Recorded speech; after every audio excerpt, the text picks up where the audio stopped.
نفسي وسيئات عملي وشياطين الجن والإنس.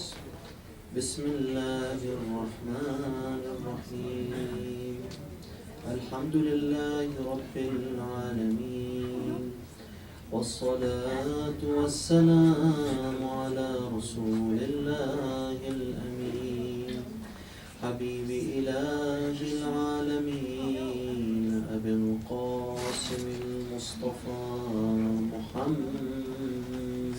اللهم صل على محمد وعلى آل بيته الطيبين الطاهرين المعصومين المظلومين.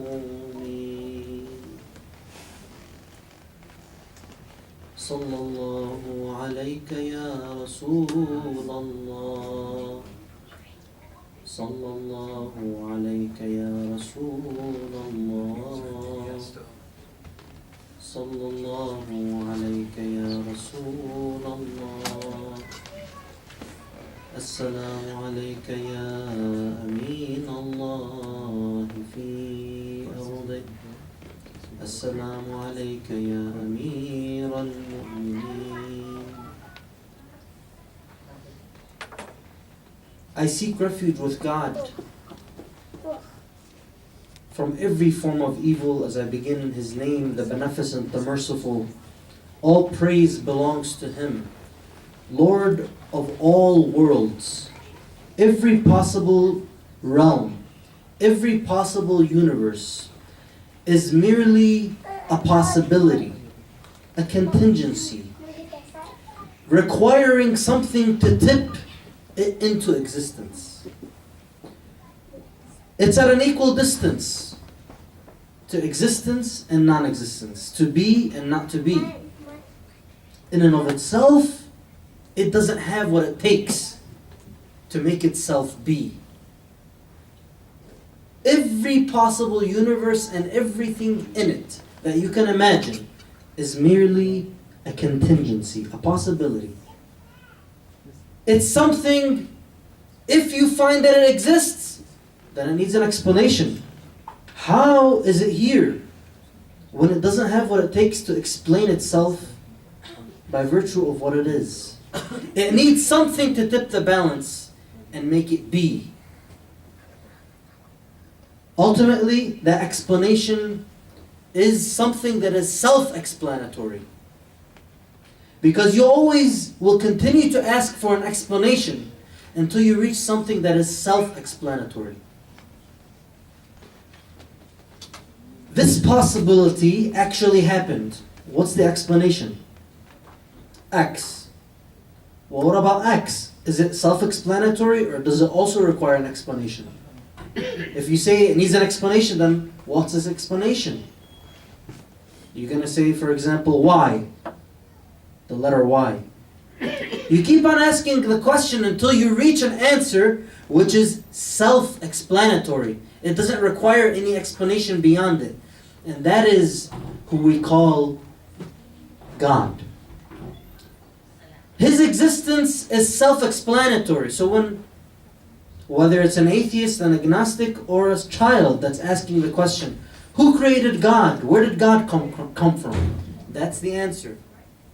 The answer is, God's existence doesn't require an explanation because He has what it takes by virtue of what He is to exist on His own. He has no limits. He has no deficiencies. He has no contingencies. Everything about Him in His essence is necessary. It has to be. He has no weakness. He is the ultimate power, the ultimate existence, the absolute. You need an explanation when there are deficiencies, when there are limitations, when there are boundaries, when there are weaknesses, when there are possibilities, when there are contingencies. That's when you need an explanation. But as for God, He is the necessary being. As they say in Arabic, wajibul wujud. Every other being you think of has some limit to it. Every other notion you can conceive of has some contingency about it. It stands in utter poverty and utter need before God. I praise God, Lord of all worlds. Alhamdulillah, Rabbil Alameen, Lord of all worlds, as I begin in His name. And I ask Him to shower peace and blessings upon the chosen ones, those whom He chose as prophets and messengers, for with a prescription of excellence for the creatures that He created. Particularly, I'm referring to this creature who has an intellect, a power to reason, has a sense of morality, has a sense of direction, has a potential to be achieved. The human being has an ability to make choices and face consequences. He sent us these role models to show us the way, how to maximize our potential. But He also sent us the guardians of that message. These are who we call the noble Imams. The 12 immaculate Imams following the seal of all prophets and messengers, Muhammad.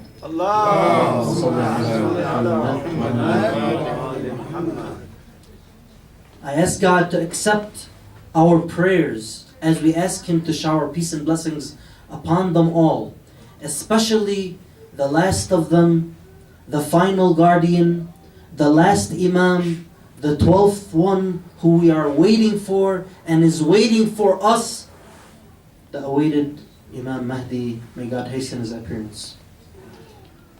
Imam Muhammad, son of Imam al-Hasan al-Askari, Ajalallahu ta'ala farajahu al-Sharif. God Almighty says in the Holy Quran, as I begin after Bismillahir Rahmanir Rahim, وَمَا كَانَ لِمُؤْمِنٍ وَلَا مُؤْمِنَةٍ إِذَا قَضَى اللَّهُ وَرَسُولُهُ أَمْرًا أَن يَكُونَ لَهُمُ الْخِيَرَةُ مِنْ أَمْرِهِمْ. وَعَلَيْكُمُ السَّلَامُ وَرَحْمَةُllahi وَبَرَكَاتُهُ.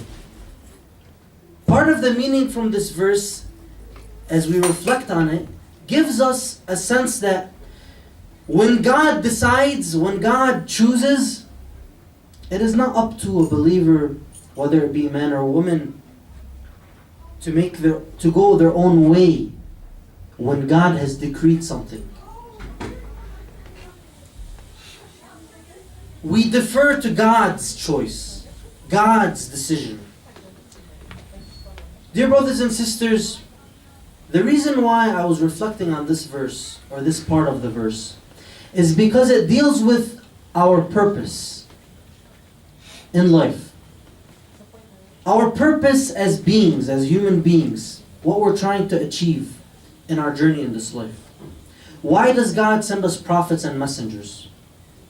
Why do we reflect on the historical experiences of humanity and try to benefit from the past? Why do we try to learn from our mistakes? Why do we try different things in our daily routine in order to maximize our sense of happiness and our quality of life? We do so because we're aiming for a better life. I'm aiming for a better me. I want my today to be better than my yesterday. I want my future to be secure for myself as well as all of those that I am worried about and I love. God has all of the knowledge. He has all of the variables in the equation of life. He knows what maximizes our happiness and our success for us as individuals, as communities, and as a whole human race. So what would you expect of a beneficent Lord, of a generous God? Wouldn't you find it sensible that out of His wisdom, out of His justice, out of His kindness, that He give us that prescription that we need? And if He were to deprive us of what we need in that prescription, you would wonder, why? What gives? What gives? Don't you read in Dua al-Iftitah words that ring home with you?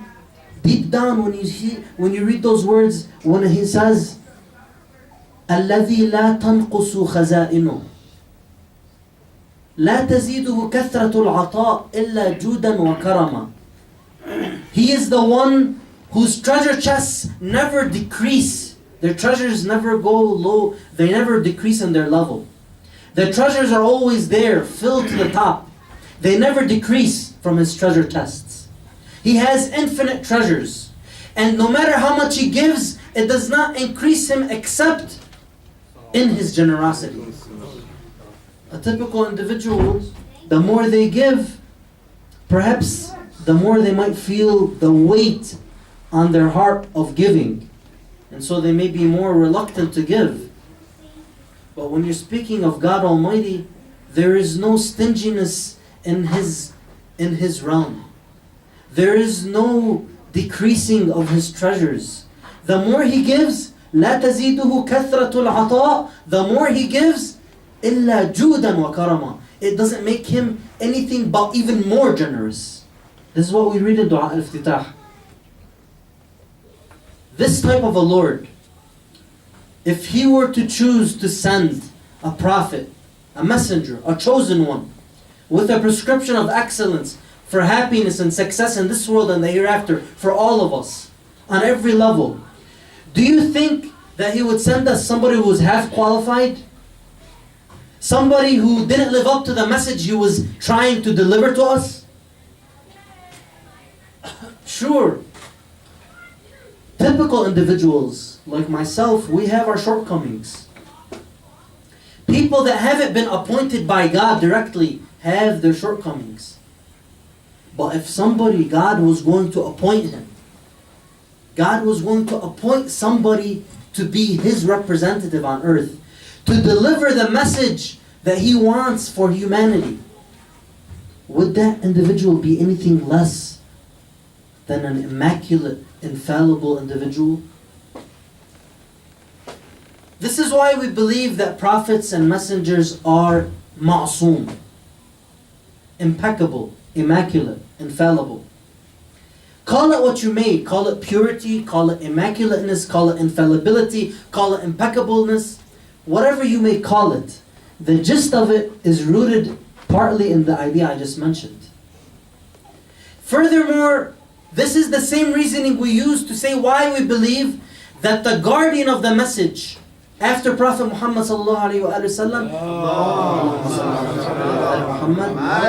is also ma'soom, is also impeccable, is also infallible. For the same reason, you need a living role model, a living guardian, the one who delivers the first software as well as the one who delivers the updates to the software, prophets and messengers, as well as the one who guards the final update to the software. The guardian. The living guardian on earth. The one who is appointed by God. This is also somebody who you would expect to be infallible, immaculate, of upright character, living up to the message, supported by God with His knowledge such that he does not fall into error without knowing. There are many lines of reasoning to justify why you come to this conclusion. One of them is what I just mentioned. Another line of reasoning that justifies this is because people would be able to become surely, without a doubt, confident in this person's leadership. If God were to send somebody who is only half qualified or only 80% qualified, people would be reluctant to be completely obedient in their following of this individual. Why? Because they would think, well, how do I know he's not falling into error right now? Maybe he slipped. How do I know that everything he's telling me to begin with is correct? The belief in the immaculate nature of this individual, the isma, gives that extra layer of sure confidence. This is besides the verses from the Holy Quran and the reports from Ahlul Bayt that confirm this idea of isma, which has become clearer and clearer over time. Some people, they bring up the following objection. They say, what is this term isma you're bringing up?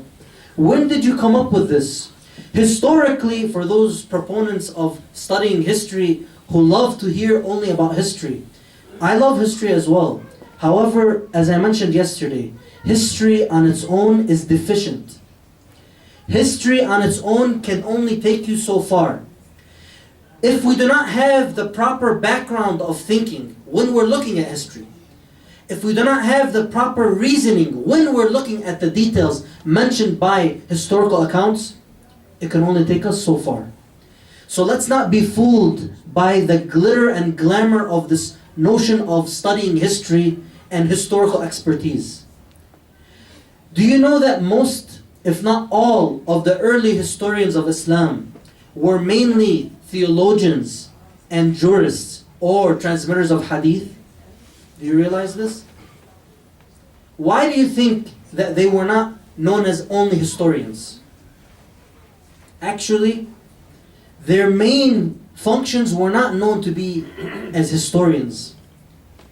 If you look into the notion of when history became such a discipline in the way we look at it today in the modern world, and when it gained this type of prestige that it has today, this is actually not something that you can trace back very far in history. It's a more recent development in human civilization. Now, am I saying that this is to talk about history in a way that devalues it? No, not at all. But I'm saying that we need to also value other ways of knowing, other complementary things that we need in order to have a proper understanding of the world, of history, and of the greater picture. We need to put the pieces of the puzzle together. We can't take only part of the picture. We can't only look and see the sun. We have to see that the sun has a greater sun that created it. I use the word sun here in two different senses, if you noticed. Allahu nuru samawati wal ard. God is the light of the heavens and the earth. In Surah An-Nur, you read this. God is the light of the heavens and the earth. What does that mean? God is a physical light like the sun? Is that what it means, you think? Not at all. Light is clear on its own. It's manifest. And it allows you to see other things in a dark room. Similarly, God Almighty, He is exalted in praise. God Almighty, the necessary being, the self-explanatory being, is Himself clear, illuminating, and He brings other things into existence. He allows you to see those things come into existence. Allah, Nuru Samawati wal Ard. God is the light of the heavens and the earth. He is Nurun Nur. Ya Munawwiran Nur in Dua al-Jawshan. He is the light of the light. He is the one who illuminates the light. There is no light above His light. You remember these words from Dua al-Jawshan? Now we have another thing to reflect on when we say those words. The understanding of when you look at the events of history, you don't simply take the fact and just take any explanation that was given along with it. We have sound reason. We have a sense of morality. We have introspection. We have self-reflection. We have the ability to think, how would a reasonable individual have understood what happened at that time? You have the ability to put yourself in that position to some extent at least, and to reason, is it possible that the Prophet would have done this? Is it possible that the Imams would not have clarified things? Is it possible that the Prophet would have left without telling us exactly who our leaders are? Some people say, now back to the point I branched off from. Some people say, where is this notion of Asma that you bring up? Where did that come from? The problem is, dear brothers and sisters, we fall into different types of issues. I'll mention three of them. One of them is that sometimes the truth is clear, but people will still reject it for different reasons. And that's a topic of its own. Why will people reject the truth even when it's clear to them? The Holy Quran describes such a people when it says, وَجَحَدُوا بِهَا وَاسْتَيْقَنَتْهَا أَنفُسُهُم.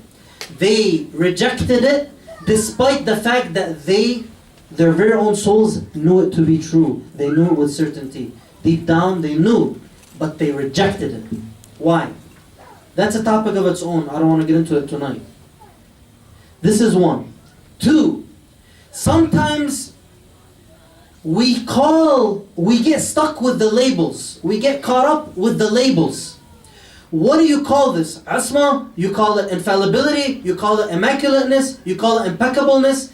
You get caught up with what you're calling it, and you look for that particular term in historical records or in early reports, and you're looking for that wording. Well, maybe those people didn't think in terms of that word. Maybe they simply used the notion of tahara, purity. Maybe they simply used the notion of this person being somebody you must follow in all cases. Ta'a mutlaqa, absolute obedience. Maybe for them it already made sense that somebody you wouldn't obey in that absolute way unless they were somebody of impeccable character. Maybe they understood the word tahara to mean perfection. Maybe they already understood it in different terms. This is another thing to consider. Second, that sometimes we got caught up on the labels and we stop looking for the substantive meanings deep that you find either explicitly, implicitly, in between the lines when you're researching. Thirdly, it could be in certain circumstances, due to the intense security circumstances, there were security measures that were taken place by the community of the truth, the guarded community, the followers of Ahlul Bayt, the path of the truth. Security measures. You've heard the word taqiyya? Dissimulation, hiding some of your beliefs in order to safeguard a greater interest, to save your lives. These are just basically security measures. There are certain circumstances in history in which we didn't have the freedom that we enjoy today.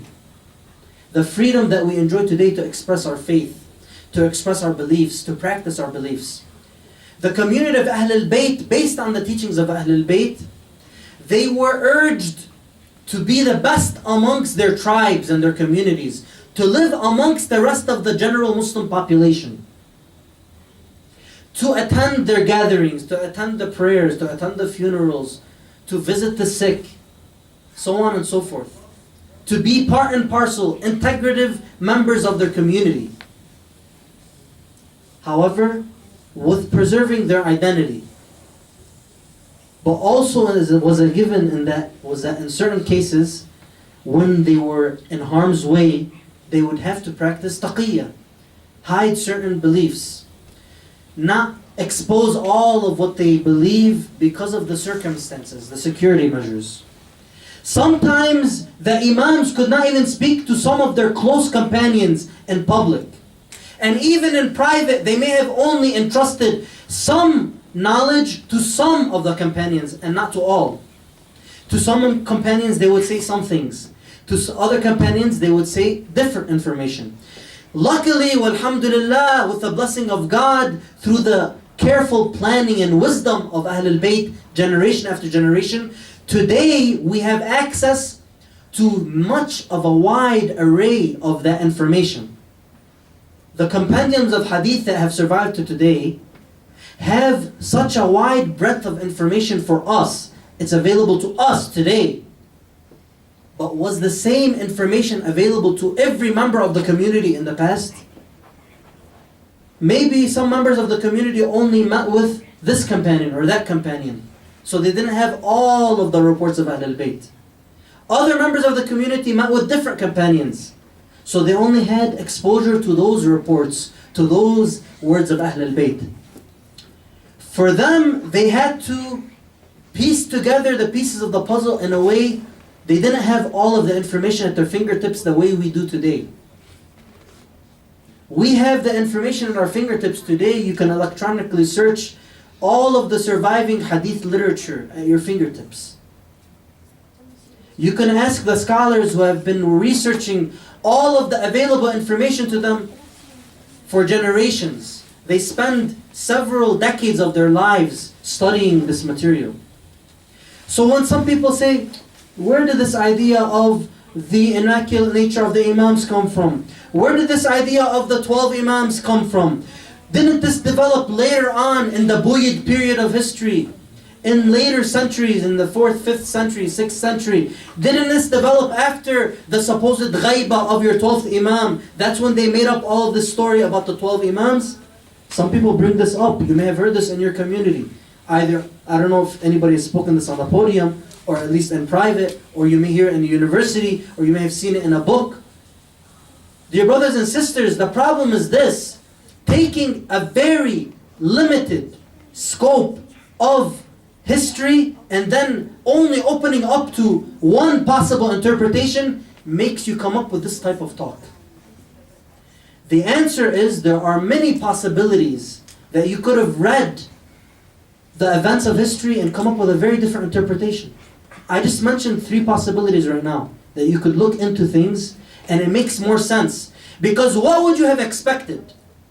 Based on sound reasoning, would you think Prophet Muhammad would leave us without any appointment of who would come after him?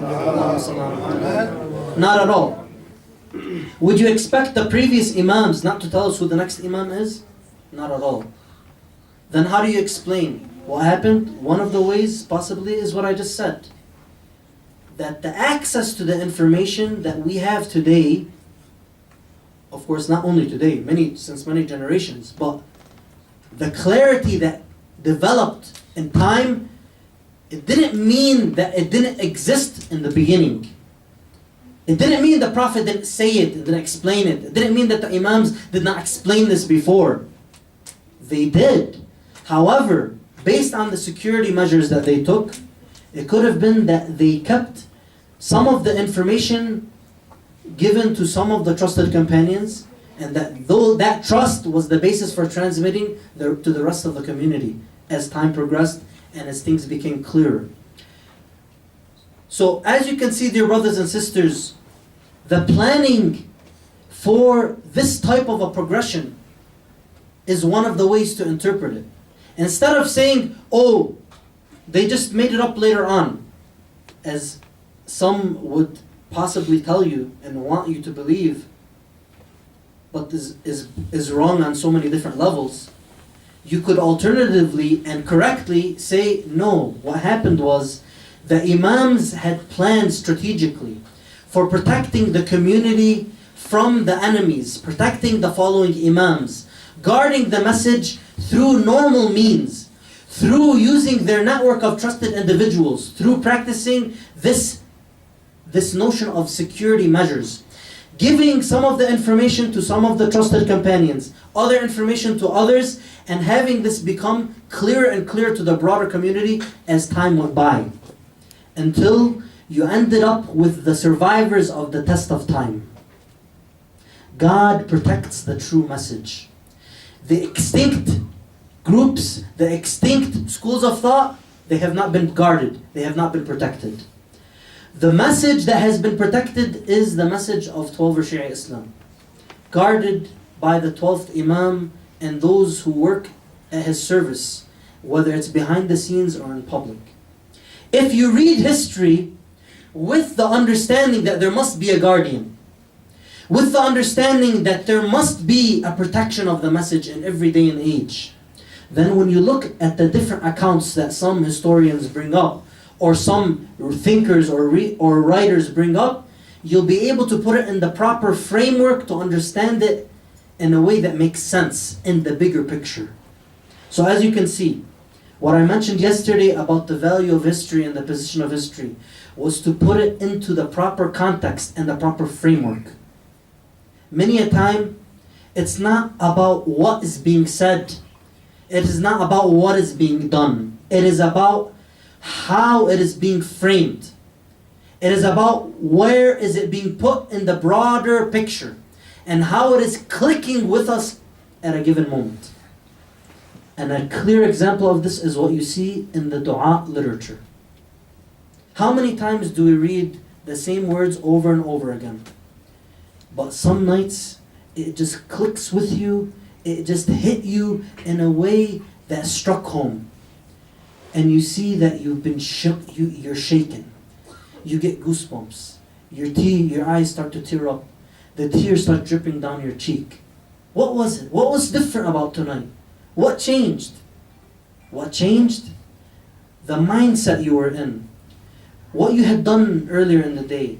What you were doing, what you were thinking at that point. Maybe somebody prayed for you. Maybe you did a good deed. Maybe something different about the way you were thinking at the moment, the way you clicked with the idea. At that moment, the way it was framed, the way it just fit into the bigger picture, it clicked with you. And you had a shift in the way you saw things. It's the same words on the page. It's the same words on the monitor. It's the same idea in your mind, but it just clicked. How? Dear brothers and sisters, this is sometimes how the truth is. This is the same world that we're looking at. The believers in God and the atheists. We're looking at the same world. But some believe in God and some do not. The people that were there during the days of Prophet Muhammad sallallahu alaihi wasallam. It was the same Muhammad they were looking at. This is Muhammad. But the Quran tells us some of them are raising their voices above the voice of the Prophet. Do not raise your voice above the voice of the Prophet. Some of them were the hypocrites, and some of them were the believers. Some of them were the guardians. Didn't they all hear Didn't they all hear Prophet Muhammad raise the hand of Imam Ali as he said, "Man kuntu mawla, fahada Aliyun mawla." I have a greater right over the believers than they have over themselves, as the Quran says. And then he continues, so whoever I am his mawla, it comes from the same root word, wali, waliya. Mawla, awla, it's the same root word. He used the verses of the Quran, according to the reports, that says, I have a greater right over the believers than they have over themselves. أَوْلَى بِالْمُؤْمِنِينَ مِنْ أَنفُسِهِمْ. And then he followed it with the words, مَنْ كُنْتُ مَوْلَى فَهَذَا عَلِيٌّ مَوْلَى. Whoever I am his mawla, this is Ali his mawla. Giving a clear indication, clear indication that the idea of mawla here refers to who has a greater authority and right over the believers. But then, those same people, not all of them accepted the truth. Dear brothers and sisters, the same you may find in the history of the Imams. Imam after Imam. Didn't they all believe that Imam Hassan had a great station? Who ended up poisoning Imam Hassan? Didn't they all believe Imam Hussein had such a special situation and station in closeness to the Prophet? But then look what they did. Imam Zayn al-Abidin, Imam al-Baqir, Imam Ja'far al-Sadiq. Imam Ja'far al-Sadiq, each Imam has his story, but I'm stopping at some of them that may catch you because these are the most important events to study in history for your worldview. The history of the Imams, because that is what defines for you today what the proper prescription is to reach closeness to God. Imam Ja'far al-Sadiq, during his lifetime, Ismail, his son, passed away. This is something attested to even by some of the leading Ismailis or supposed Ismailis in history. Al-Qadi al-Nu'man. I read in his book that he says clearly he died during his lifetime. Then how could he have been the Imam if he died during the lifetime of Imam Sadiq? Furthermore, the next Imam, Imam al-Qadim alayhi salam, the evidence is overwhelming from the history records in the sense of the compendiums of hadith appointing Imam al-Qadim as the next Imam. And yet you have a splinter group called the Ismailis who themselves splintered into many other different groups. Now, that has its own discussion, the circumstances historically, what allowed that. How did the Sunnis prosper in history? How did they become the leaders? If you can explain how they would have rejected the Imam of Ali, you can surely explain how the Ismailis rejected the Imam of Al-Qadim, peace be upon him.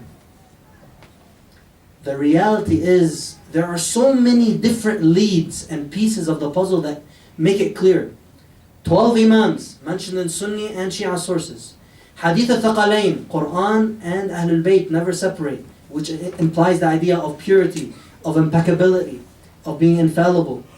The idea of the 12, the idea that Even the Sunnis agree, some of the Sunnis at least, some of the top Sunnis in history have agreed about the high position and station of each of the 12 Imams. Yes, some of them even including the birth of the 12th Imam.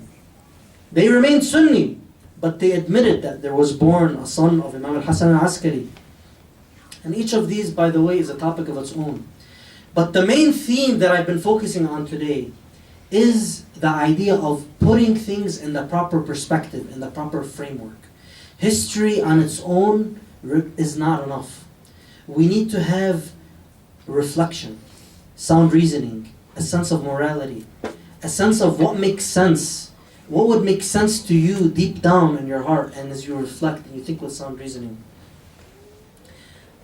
The final point that I wanted to point to today as I end now is something that also connects to this idea of putting things in the proper frame. مولاي يا مولاي أنت المولى وأنا العبد. My master, or your majesty, you are the master and I am the slave. I want us to reflect on the idea of slavery for a moment. The word in Arabic, abd, has sometimes been translated as slave. However, those of us who are familiar with American history and the history of slavery in this country would realize that surely that type of cruelty is not what is being intended to be conveyed in this translation. So if it conjures to your memory the idea of slaves being tortured and people being persecuted and lynched and whatever, that is definitely not what is meant by the word abd in Arabic. What is meant, dear brothers and sisters, is something closer to the idea of being so totally dependent and in need on your master. Abd. And we have at least two levels of ubudiyah, of this type of servitude or slavery in a sense that I've clarified. One is something you have no control over. Everything in the universe is merely a contingency until God makes it be. It's merely a possibility until God tips it tips its balance, God tips its balance into the realm of be. And it is. Kun fayakun. Wajibul wujud, the necessary being. So every being, and by the way, when I say that it's a possibility and a contingency, it's just a possibility unless God makes it be. That's something that is at every single moment. Like the rays of the sun's light, dear brothers and sisters. If the sun were to stop shining for even one instant, the rays would cease to exist. Why? Because the rays are nothing on their own. They're nothing. They require the source at every moment. Similarly, every being that is not self-explanatory, that is not the necessary being, requires an explanation at every moment. And that explanation is God. Every moment. Can you feel how it's as if God is powering us up with the electricity of existence at every moment? Some of our scholars explain the idea of our free will with the analogy of an electric arm. I am responsible for how I move my arm. However, if you were to pull the electricity out of that arm, I would not be able to move it. God is giving us the electricity of existence. He's powering up the entire universe. Not only like you turn on an ignition for an engine, no. At every moment, like electricity, like light. And in philosophy, in metaphysics, they call this حاجة الممكن إلى العلة هي الإمكان. The reason why a contingent or a possible being needs a cause is because it is a contingency, it's a possibility. And that contingency and possibility is something that is continuous. It happens all the time. It's a continuous state that it lives in. It's its identity. I don't know if that was enough explanation. I might go into this in more detail tomorrow, inshallah, but because I don't want to go too off track. The point is, if we reflect on our need, our sense of deficiency, if we feel how we need God at every moment, then it will give us a new sense of what our own identity is. Who am I? What am I? How do I define myself? What's the first thing that defines me? Some may say, well, I'm an American or born and raised. Some may say, well, no, I'm Lebanese because my parents came from Lebanon and that's my heritage. Some may say, well, no, I'm Muslim because that's my religion. Some may say, well, no, I'm a fan of this sports team, Real Madrid, Barcelona, the Pistons, Chicago Bulls. I know they haven't been doing too well recently, but back in the day. Yeah. How do we define ourselves? What is the first thing that comes to our mind? And then what is the reality behind it? The first form of slavery is something that happens without any control of our own. We are subject to and dependent on God, no matter what we do. Even the worst of all criminals are still slaves in that sense. They have to be subject to God's authority. That's how they exist. In that sense, what defines each of us in the deepest way that we can never run away from is our need for God, is our ubudiyah, is our servitude in that sense, that we are subservient to God. No matter what we do, we're under His control. But the second form of ubudiyah is what we choose with our own freedom. The second form of ubudiyah, and I'll end with this, dear brothers and sisters, is what we make a choice. We paint, and I use the word paint here intentively. We paint our true colors. I didn't say we show our true colors. Our colors are not forced upon us. We choose the colors. We paint the colors. We paint our true colors with our freedom. But you see, if you reflect on it, if you think about it, we are choosing who to serve. Sometimes I choose to serve my own desires. I succumb to my anger. I succumb to my feeling of attraction to this particular thing or that particular person. Sometimes I may succumb to an illusion, an imagination. Sometimes I may choose to make myself a servant to this person or to that thing, this object or that idol. Sometimes I may make myself a Lord to be worshipped, and I put myself as a slave to my own desires.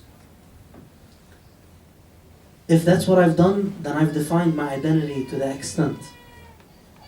But I can also do something else, and it's what makes me truly free as free can be. It's what makes me free when I choose to submit to the one who sets me free. The one who relieves me of the bondage of falling a prey to my own desires, or to be subservient to a human being like me, or to an object, or to a limited creature or idol. When I choose to serve the one to whom everything is subservient, whether they like it or not. When I choose with my free will to be a slave, in the freest sense that a slave can be, in the noblest sense that a slave can be, in the sense that sets me free, in the sense that makes me come closer to reach the potential for my excellence. That is when I choose to become a servant of Allah subhanahu wa ta'ala. Notice how we say in the tashahhud of prayer, أشهد أن محمدا عبده ورسوله وأشهد I bear witness that Muhammad is his abd, his servant, his slave, the one subservient to him, the one who has submitted his will to him willfully. He's not simply a abd like everybody else, who is just by virtue of them being a creature, they are subservient to their creator. No, he is a servant, he is a slave by his own choice and freedom. And that's what made him qualified for the next level of coming closer to God. And that's what gave him the honor for the rest of eternity. Imam Ali alayhi salam was a disciple of Prophet Muhammad sallallahu alayhi wa sallam. Who remember, because he followed in Prophet Muhammad's footsteps in that dimension. I say this and I ask God to forgive me and to forgive us all. And the last of our prayers, وَسُبْحَانَ رَبِّكَ رَبِّ الْعِزَّةِ عَمَّا يَصِفُونَ وَسَلَامٌ عَلَى الْمُرْسَلِينَ وَالْحَمْدُ لِلَّهِ رَبِّ الْعَالَمِينَ وصلى الله على سيدنا ونبينا محمد وعلى أهل بيته الطيبين الطاهرين.